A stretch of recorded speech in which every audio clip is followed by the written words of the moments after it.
let's skip ahead to another shot here. I think it's like the third or fourth shot where we see him very small, and there's a lot of bottles and stuff in the front. It's about 6 seconds in, if you have Right. it up in front. So we got all these elements here in the foreground. I'm not even sure what they are really, but probably lots of trophies and some other glass Yeah. elements and whatnot. Tell me what makes this shot. If you had to break this down, like as an art teacher, what is making this shot what it is?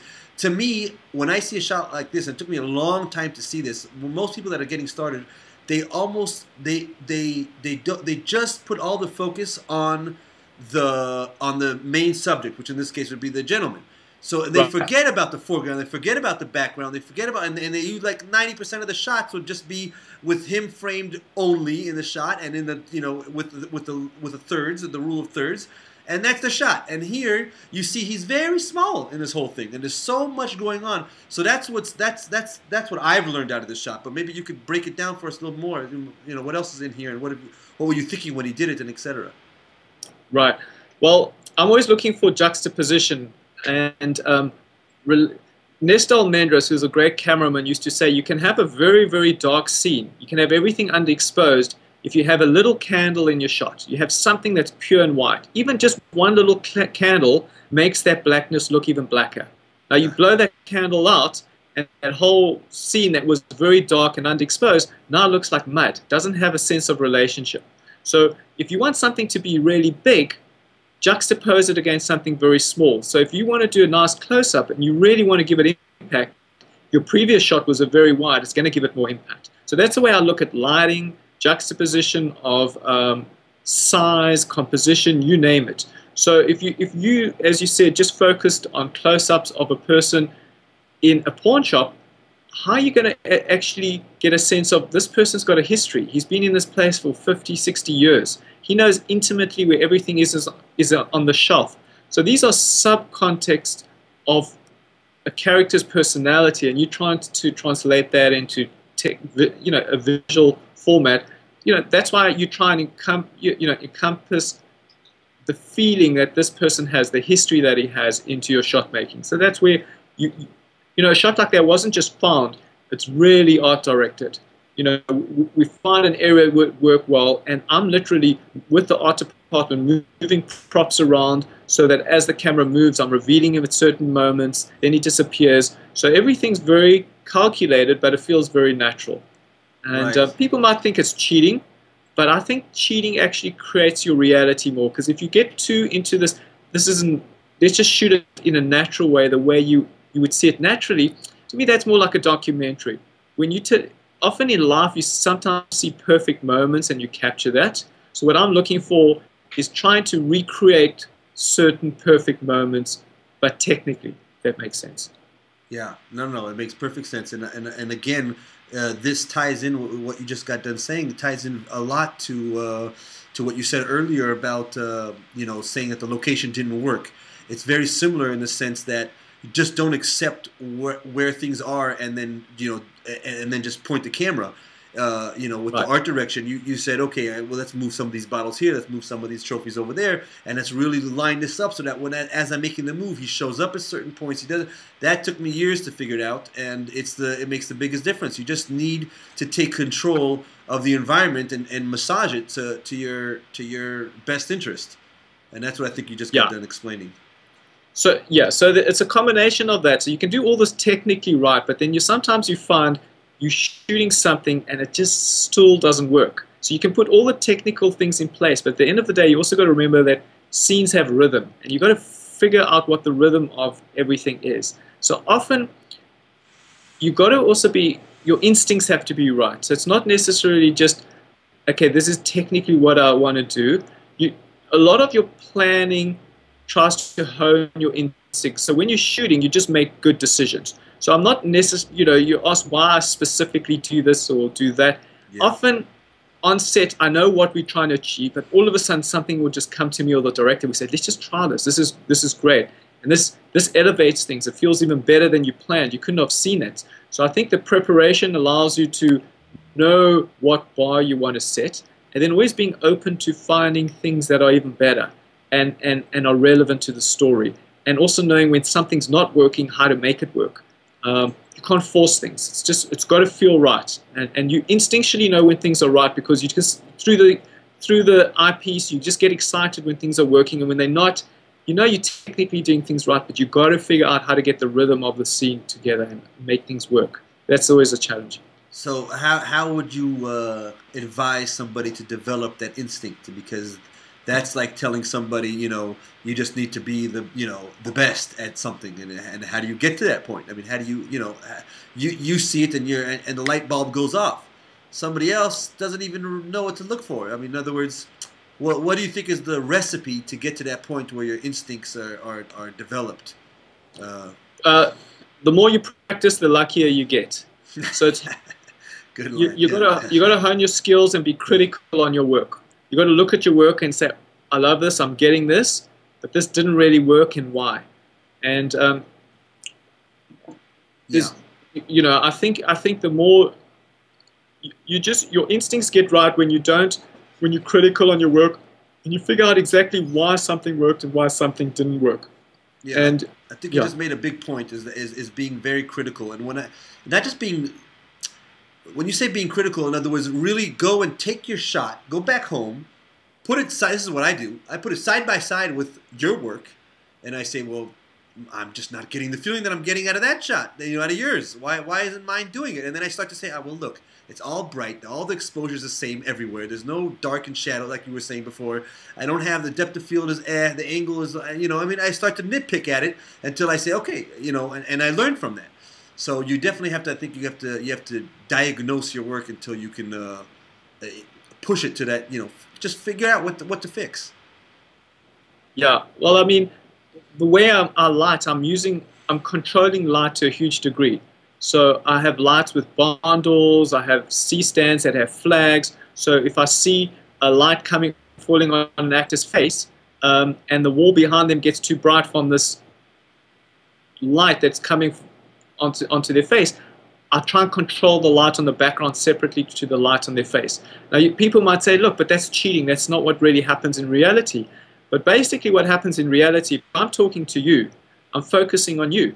Even though I might see what's behind you, there's books and things like that, my mind is focused on what it wants to focus on. Even though I might see the books in focus, whatever, I can just dial that out. So I think in filmmaking, you're trying to recreate reality. So if I have everything just as important or well lit or in focus as each other, technically when you're watching something, you might start wandering to the background and looking at things like that, which is not what happens when you're having a conversation. You only have that happens when you're losing interest in a conversation. So I'm using all these skills to recreate how people relate to each other in reality, how they think and how their mind just, sees certain things and doesn't see other things. So I use lighting and depth of field as tools to help me focus on a person where the background's slightly out of focus. People are aware that they're books, but because they're not in focus, they might not necessarily go there like they would in a conversation. So I'm just, because when I look at you, everything's in focus. The whole background's in focus. Yeah. The reason they aren't really in focus is optically Lens didn't have the capability of doing that. Now they do, but I still think that selective focus, selective lighting helps you recreate reality better than what you actually that's see interesting in that reality. you're saying that people say that's cheating. I never even thought that people would that's the thought. In other words, like you said, without those tools, you can't recreate reality because your brain is seeing it. You're trying to recreate the reality because the camera doesn't see the way our eyes see. So you have to try to you have to try to recreate it with the tools, with the lights and the barn doors and all the things that you were mentioning. My point is, if someone came with me onto a film set for the first time and they saw all the technique and all the different flags I'm using and things like that, they might say, oh my goodness, that's not reality. What are you doing? You're making a commercial? Are you cheating? And I say, absolutely, I'm cheating every 24 frames per second. I mean, all of it's an illusion. So your job is to communicate emotion to an audience, and you got to use every tool available to recreate, in inverted commas, reality, and help the audience focus on what you want them to focus on, not focus on. Okay, I'm now on shot number. I should probably move to another piece, but this is such a good piece. 9 seconds in, where the gentleman is talking, and he has the ring in his left hand. I want you to kind of tell us why, what makes this shot so good. I mean, there's a lot of elements in here that I see, but I don't want to say anything. I want to hear your, what are some of the things here that you made sure would be in place so that it would give this full, quality. So the thing is you got to always go back to the story. So what is in the frame that helps serve the story and what doesn't? So just because we're talking, my thing is if something doesn't serve the story, just take it out of frame in the background. It can only confuse the story. So what we have going on is everything that helps serve the story. So if you see a little TV set that's setting the time, the year that it might have happened, the content on the TV is relating to the kind of imagery this man, what might have influenced him in his era. Things behind him, the pictures on the wall, these are all things that are art directed. They weren't naturally there. We put exactly what we thought would embellish and help tell the story, and what we thought wasn't working or distracting, we just removed it. So it might to your eye look natural, and that's how it was, but it's completely not. Now, you're not just that. I mean, what about the actual like texture of the stuff that's back there? Like, for example, on this shot at 9 seconds, there are 3 picture frames in the back. And one of them, and this is how detailed my eye sees things, and this is the way I've learned to look at things in order to get the images to look, at the quality of the top guys like yourself. Is if you look at behind the most left of the 3 pictures, there's a glowing light, kind of some sort of glow behind it. Now I don't know if there's an actual light there or you purposely hit that light, but I believe it. Those are kind of like the little pieces that, even above the right side of his head is also a little bit of a glow of light. In other words, so that didn't happen naturally. I'm guessing you managed to get the background to be just the right, exposure and glowingness, whatever the term you might use, to make those elements back there blur properly, because they have certain textures and certain like metal, reflects in a certain way, and wood does its own way, and et cetera, et cetera. So, yeah, I don't think anything, I shot this a while ago, so I can't remember the specifics because there's so much technique in every single moment, every single shot. Yeah. So, but what I'm normally doing is once I frame a shot, even pictures in the background, I'm getting the art department to just maneuver them left or right and put, like what's called a tape ball, where you take gaffer tape, roll it in a ball, you put it behind the picture, and you can angle it and get a flare or reflection. Whoa. Let's talk about that technique. That's a new one for me. What is that called? A tape roll? Like a tape ball, where you'll just take a piece of gaffer tape and you roll it into a ball so that the sticky side is on the outside. The sticky side is on the outside. Yeah. Okay. So it's a tape ball, but it's sticky. And now I could adjust a picture to just go at a certain angle, like 10 degrees left or tilt it down, or et cetera, because often with picture frames, you might get the camera in shot. So you could just tilt it just a little and get a nice reflection of a window highlight. So just by looking at 3 prominent pictures in your frame, each one could be set at the perfect angle. And if you just take a picture and you ask someone, just maneuver a little this way, a little that, all of a sudden you don't know what you're going to get, but you can get something great. And if you don't, you say, okay, just leave it where it was. Right. There's every single moment, I'm looking at an ornament and I'm saying, okay, let's just adjust the TV. You adjust the TV 1 inch, and instead of the wood tones on the TV looking all black, you get a highlight in it, and it defines it better, and it juxtaposes against the background. Instead of a painting coming out the back of someone's head, you just ask the art department, just move it 3 inches. Now it's not behind his head. Now we can see it. You've got to look at every part of the frame and say, if someone was going to nitpick it, what's going to distract them? You don't want someone looking at a picture because it's too bright and not look, so everything's got to be subtle or relevant to enhance your story. Otherwise, you lose it. Get it out of the frame. Got it. So you take so you let's just one more second on this tape ball thing, so I understand the technique. Yeah. You're basically making a ball out of tape, so it's all sticky on the outside of it, and then you're slapping it behind, let's say, behind one of these picture frames. And now how does that? Now what? You lean it up against the wall and move the ball around until you get the right angle.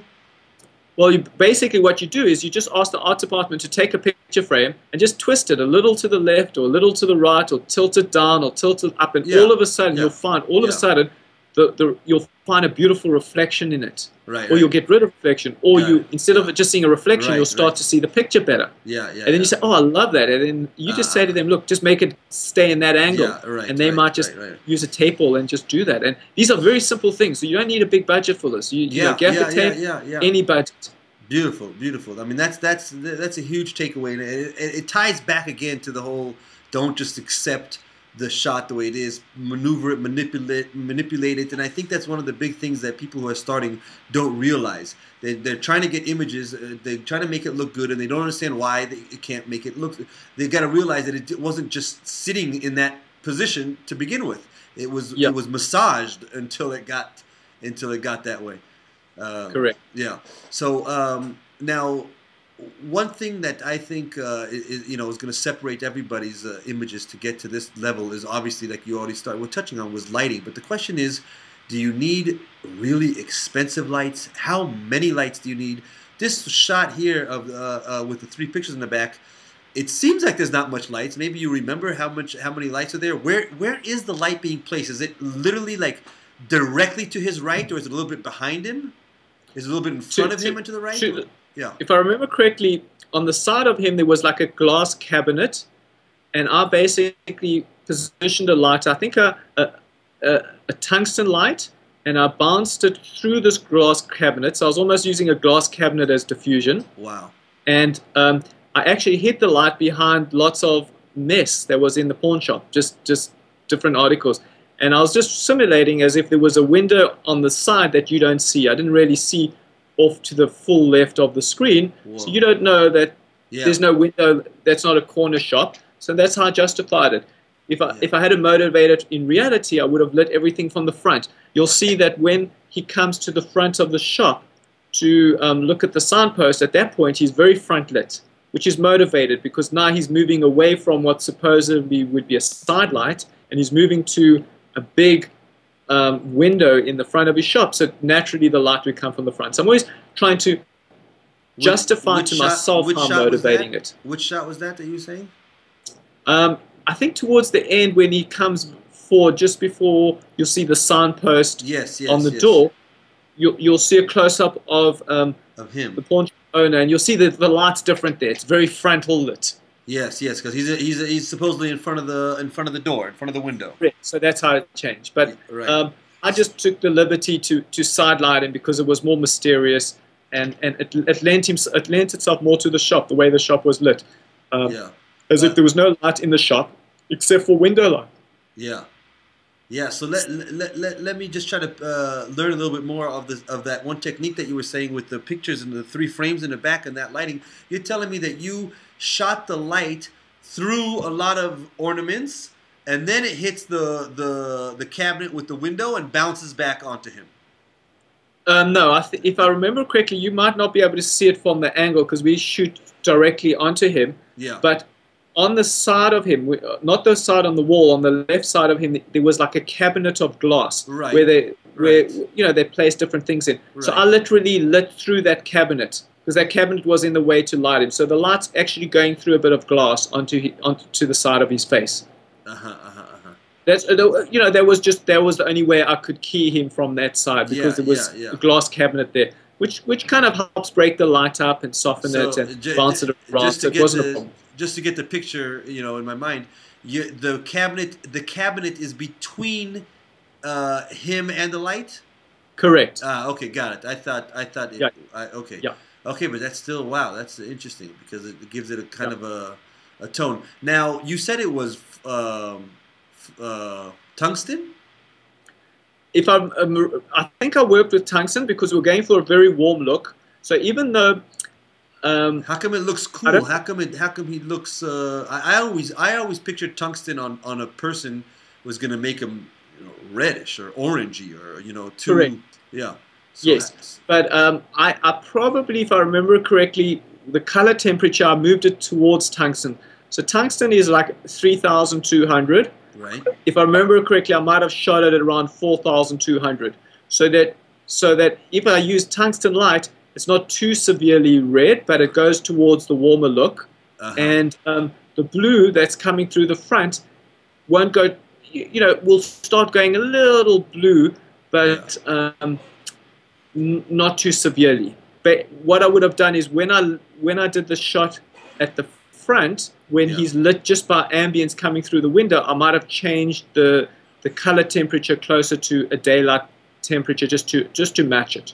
So I Gotcha. can't remember the subtleties of the color temperature, but if I remember correctly, I do think I used tungsten light. I would always on a black skin tone, tungsten light's much better because if you use HMI's blue light, it really bounces off and gives you like not so nice sheens. So my instincts, it was a while ago. I'm sure I used tungsten lights. I can't be 100% sure, but Now, I'd be 80% sure. now what are we talking? I could do that with some basic. I don't know. I don't even have any on my own. But what are they, like redheads or something that just that cost a few $100s, or does it have to be something really expensive to get that quality? It depends. Redheads are nice color temperature, but they have just a big filament and they don't have a Fresnel light. So you get double shadows. So if you had to light someone with a redhead or a blonde light, a 2K, you're going to get a double shadow. So if I was going to use a redhead, the best way to use that would be to bounce it into a beadboard. Then you're going to have nice quality light, but you're going to have a softer light. But if you bounce it into beadboard, then you can't control the spill as well as if you have a direct light, depending on what you want. So Good tungsten lights are like Arri or Mal Richardson makes, 750 Fresnels or 1K Fresnels. Those are perfect lights to use on skin tone. Probably cost about $350 for a light, so it's not too expensive to buy, and to rent they're very cheap. Yeah. So what is the Fresnel? What's the word I'm looking for? Technique or not technique? But what does it do? Yeah.